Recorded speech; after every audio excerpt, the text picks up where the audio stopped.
প্রসিদ্ধ একজন ব্যক্তি, ইয়ামামার যিনি লিডার ছিলেন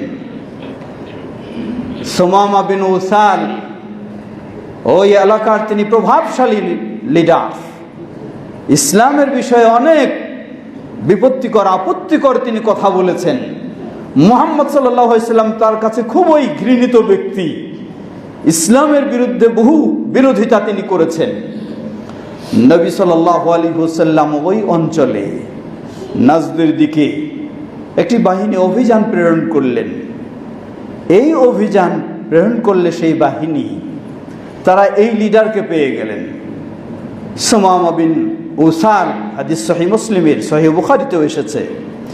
এই লিডারকে পেয়ে গেলেন। পেয়ে গেলে তারা তাকে গ্রেফতার করলেন। গ্রেফতার করে নিয়ে আসা হলো। নিয়ে আসে রাষ্ট্রীয় কারাগারে তাকে বন্দী করে রাখা হলো।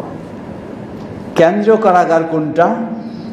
মসজিদে নববী যেটা কেন্দ্রীয় কারাগারও সেটাই। সুবহানাল্লাহ।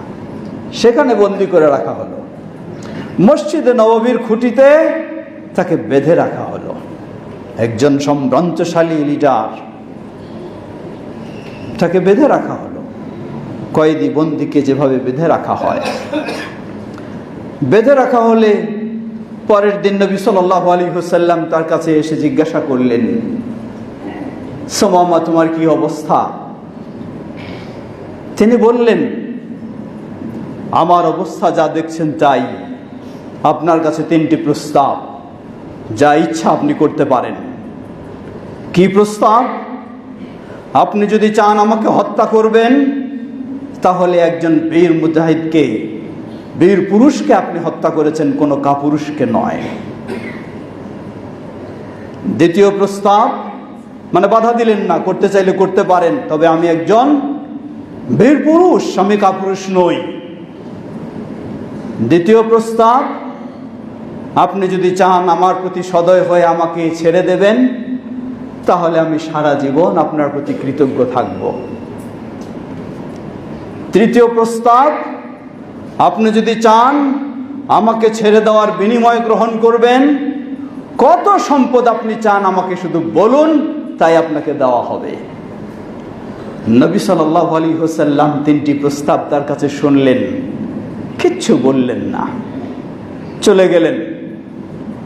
নবী সাল্লাল্লাহু আলাইহি ওয়াসাল্লাম আবার দ্বিতীয় দিন, এর মানে এটি তো মসজিদে নববী, সেখানেই বেঁধে রাখা হয়েছে। সেই মসজিদেই নবী সাল্লাল্লাহু আলাইহি ওয়াসাল্লাম 5 বার সালাত আদায় করছেন ইমামতি করে, কিন্তু তার সাথে 5 বার দেখা করছেন না, তার সাথে দিনে মাত্র 1 বার দেখা করছেন, কথা বলছেন সরাসরি নিজেই। দ্বিতীয় দিন আবার বললেন, হে সুমামা, কি খবর তোমার, বলো। বললেন, গতকালকে আমি যেই 3টি প্রস্তাব দিয়েছি, আমার সেই 3 প্রস্তাবেই রয়েছে। আপনি চাইলে আমাকে হত্যা করতে পারেন, চাইলে আমাকে সদয় হয়ে ছেড়ে দিতে পারেন, চাইলে যা অর্থ চান তা বিনিময় নিতে পারেন। নবী সাল্লাল্লাহু আলাইহি ওয়াসাল্লাম কিছুই বললেন না। নবী সাল্লাল্লাহু আলাইহি ওয়াসাল্লাম আবার চলে গেলেন। চলে গেলে আবার তৃতীয় দিন নবী সাল্লাল্লাহু আলাইহি ওয়াসাল্লাম সুমামার কাছে গিয়ে বললেন, হে সুমামা, কি খবর তোমার? সুমামা বললেন, আগের সেই 3 প্রস্তাবে আমার প্রস্তাব, আপনার যা ইচ্ছা হয় আপনি তাই করতে পারেন। নবী সাল্লাল্লাহু আলাইহি ওয়াসাল্লাম সাহাবীকে নির্দেশ দিলেন, তাকে খুলে দাও। তার বন্ধন খুলে দেওয়া হলো। বন্ধন খুলে দিলে তিনি মসজিদ থেকে বের হয়ে গেলেন। বের হয়ে মসজিদের পাশেই একটি বাগান, বাগানের ভিতরে কূপ, সেখানে গিয়ে তিনি গোসল করলেন, পবিত্র হলেন। পবিত্র হয়ে আবার মসজিদে ফিরে আসলেন। ফিরে আসে নবী সাল্লাল্লাহু আলাইহি ওয়াসাল্লামের কাছে ইসলাম গ্রহণ করলেন। বললেন, আশহাদু আল্লা ইলাহা ইল্লাল্লাহ ওয়া আশহাদু আন্না মুহাম্মাদান আবদুহু ওয়া রাসূলুহু। সুবহানাল্লাহ। ইসলাম গ্রহণ করে তিনি সাক্ষ্য দিলেন, বললেন, হে মুহাম্মদ সাল্লাল্লাহু আলাইহি ওয়াসাল্লাম, আল্লাহর কসম করে বলছি, যতক্ষণ আপনার কাছে আমি আসিনি আপনাকে দেখিনি। আমার কাছে পৃথিবীর বুকে আপনার চেয়ে খারাপ মানুষ আর কেউ ছিল না, আপনার চেয়ে রাগের পাত্র আমার কাছে আর কেউ ছিল না। কিন্তু আপনার কাছে এসে আমি আল্লাহর কসম করে বলছি, পৃথিবীর বুকে আপনার চেহারার চেয়ে আমার কাছে সবচেয়ে প্রিয় চেহারা আর কোনো চেহারা নেই। সুবহানাল্লাহ। আবার বললেন, আল্লাহর কসম করে বলছি, হে মুহাম্মদ সাল্লাল্লাহু আলাইহি ওয়াসাল্লাম, পৃথিবীর বুকে আপনার দিন আমার কাছে সবচেয়ে খারাপ ছিল, আপনার দিন আমার কাছে সবচেয়ে রাগের ছিল, আপনার দিন আমার কাছে সবচেয়ে অপছন্দনীয় ছিল।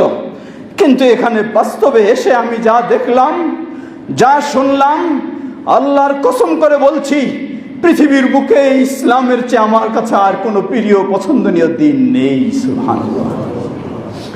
আবার বললেন, হে মুহাম্মদ সাল্লাল্লাহু আলাইহি ওয়াসাল্লাম, আমি তৃতীয় বিষয় আল্লাহর কসম করে বলছি, পৃথিবীর বুকে আপনার এই শহর মদিনা আমার কাছে ছিল সবচেয়ে অপছন্দনীয় শহর, সবচেয়ে ক্রোধের শহর, সবচেয়ে খারাপ শহর। কিন্তু যখন আমি এখানে এসে বাস্তব উপলব্ধি করেছি, দেখেছি, আপনাদের সবকিছু আচার আচরণ পেয়েছি, আল্লাহর কসম করে বলছি, পৃথিবীর বুকে আমার কাছে সবচেয়ে পছন্দনীয় ও প্রিয় শহর হলো এই মদিনা। সুবহানাল্লাহ। এভাবেই সুমামা বিন ওসাল নবী সাল্লাল্লাহু আলাইহি ওয়াসাল্লামের এই সুন্দর আদর্শে, উত্তম আদর্শে মুগ্ধ হয়ে, যে ছিল মুহাম্মদ সাল্লাল্লাহু আলাইহি ওয়াসাল্লামের সবচেয়ে বড় শত্রু, সে হয়ে গেল মুহাম্মদ সাল্লাল্লাহু আলাইহি ওয়াসাল্লামের সবচেয়ে প্রিয় মানুষ। সুবহানাল্লাহ।